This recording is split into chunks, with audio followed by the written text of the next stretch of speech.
حضرت باعزید بستامی کہتے ہیں کہ میں نے اپنی ماں کے آگے ہاتھ جوڑے، میں نے کہا امی تجھے راضی کروں یا رب کو راضی کروں؟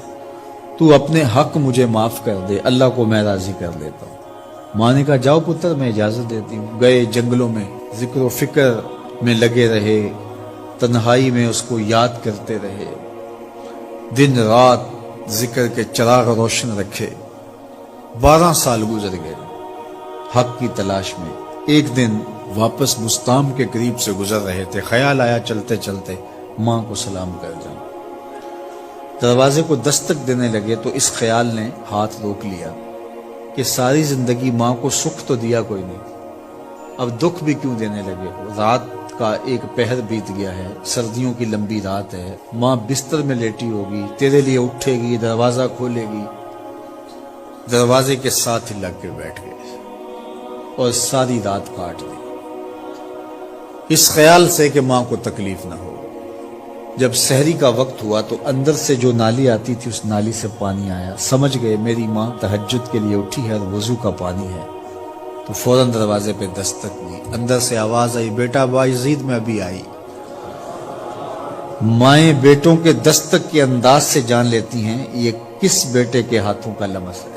12 سال کے بعد آئے، دستک دی، کہا بیٹا باعزید میں ابھی آئی۔ ماں کی تو نگاہیں ہی دروازے پہ رہتی ہیں۔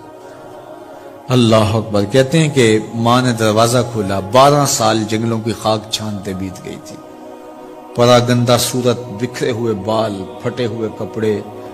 میری ماں کی جب نگاہ میرے پہ پڑی تو اس کی چشمان سے موٹے موٹے آنسو ٹپکنے لگے، اور اس نے ایسے ہاتھ پھیلا کے کہا مالک میرا بیٹا باعزید تیری طلب میں نکلا تھا، تو نے ابھی تک اسے اپنا قرب نہیں دیا۔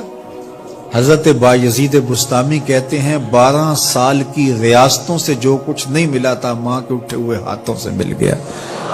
میں نے کہا مالک میں تجھے کہاں ڈھونڈ رہا ہوں، تو کہاں موجود ہے؟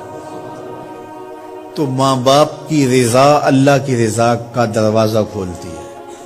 جن لوگوں کے ماں باپ ناراض ہیں اور وہ جا کے پیر صاحب کی خدمت کرتے ہیں اور میاں ماں کے قدم چومو، باپ کی ٹانگیں دباؤ، ان کی خدمت کرو، تمہارے پہلے مرشد وہ ہیں، ان کو راضی کرو، پھر کسی شیخ کامل کی صحبت میں آنا، دیکھو کیسے دل کی بند کھڑکیاں کھلتی ہیں۔ ایک مرشد تو ناراض کر آئے اور دوسرے مرشد سے تمہیں کیا ملے گا؟ تو راستہ یہیں سے کھلے گا۔